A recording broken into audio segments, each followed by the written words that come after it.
تو اقبال نے اشعار کہے ہیں حضرت ابوبکر کی شان میں، اگرچہ ویسے تعداد دیکھی جائے تو حضرت علی، حضرت حسین کے، حضرت فاطمہ رضی اللہ تعالیٰ عنہ کی شان میں جو اشعار ہیں وہ بہت زیادہ ہیں تعداد میں، لیکن حضرت ابوبکر کی شان میں بھی چند اشعار جو ہیں لیکن وہ بہت ٹاپ کے۔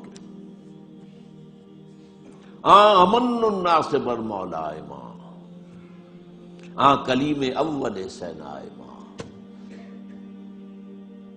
ہمت او کشت امت را چو ابر، ثانی اسلام و غار و بدر و قبر۔ یہ دو اشعار بڑی بڑی یوں سمجھ لیجیے کہ غزلوں پر اور مسئلے ابھارے۔ امن الناس، حضور نے فرمایا تھا مجھ پر جس نے کوئی احسان کیا ہے میں نے بدلہ چکا دیا ہے سوائے ابوبکر کے، اس کے احسانات کا بدلہ صرف اللہ دے گا۔ امن الناس بر مولا، میرے مولا محمد صلی اللہ علیہ وسلم پر سب سے زیادہ احسان کرنے والا کون؟ ابو بکر۔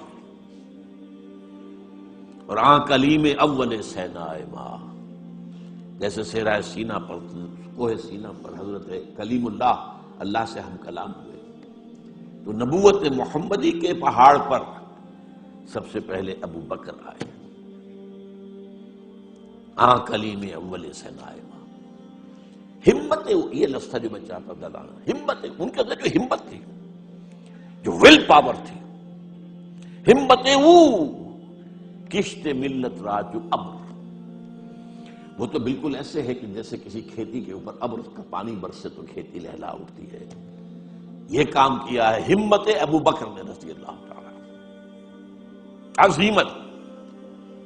اور پھر جو بات کہی ہے ثانی اسلام و غار و بدر و قبر، پورے دیوان اسے ایک مصرے کے اوپر جو ہے نثار کر دیے جائیں۔ اسلام میں بھی نمبر 2 حضور کے بعد پہلے کون؟ ابو بکر۔ غار میں نمبر 2، غار ثور میں حضور کے ساتھ کون؟ ابو بکر۔ بدر میں نمبر 2، جب وہ بنا دی گئی تھی جھونپڑی اور وہاں حضور سجدے کر رہے تھے تو کون کھڑا تھا پہرے پر تلوار لے کر؟ ابو بکر۔ قبر میں نمبر 2، حضور جہاں دفن ہوئے وہیں نمبر 2 پر دفن ہوئے حضرت